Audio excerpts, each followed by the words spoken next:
वखरे जब जो रुतबे वखरिए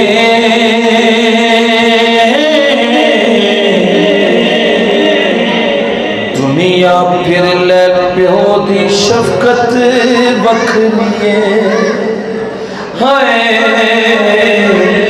दुनिया फिर ले प्यो दी शफकत वखरिए प्यो दे वर्गा साथ दोबारा लभना नहीं उंगली पड़ के तुरन दोबारा लभना नहीं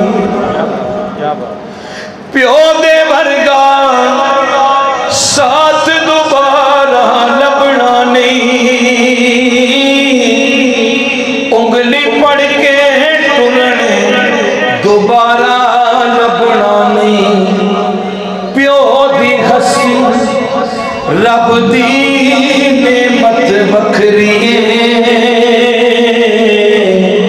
प्यो दी हसी रब दी नेमत वखरी दुनिया फिर प्यो दी शफकत वखरी है। और शेर सुनना लाला है दुनिया फिर ले प्यो दी शफकत वखरी है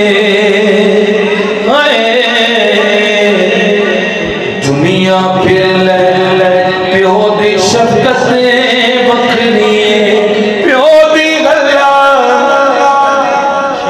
शेरी शेर प्यो दी हल्ला शेरी शेर बना देंदी ओ कंड ते तापी मारे दलेर बना देंदी। सुभान अल्लाह कहोगे? सुभान अल्लाह उच्ची से बोलो जरा। प्यो दी हल्ला शेर शेर बना देंदी कंड ते तापी मारे दलेर बना देंदी प्यो दी हसी रब दी नेमत वखरी दुनिया फिर ले प्यो दी शफकत वखरी। अच्छा ईमानी गल है ना मैनू हजरत रोकिया है ना मैनू भाइयां रोकिया है लेकिन मेरे ज़हन चो गल निकल गई ये मेरे इमाम दा महीना है। एक शेर पढ़ना है ऐ ना समझना कि मैं माइक फाड़ लिया तो मैं शुरू ही हो गया वहाँ। इस सिर्फ मौला हुसैन की बारगाह च दुआ करो कि मौला हुसैन दे सदके मौला साड़ी सारियां दी बख्शिश फरमा दे। रसूल ना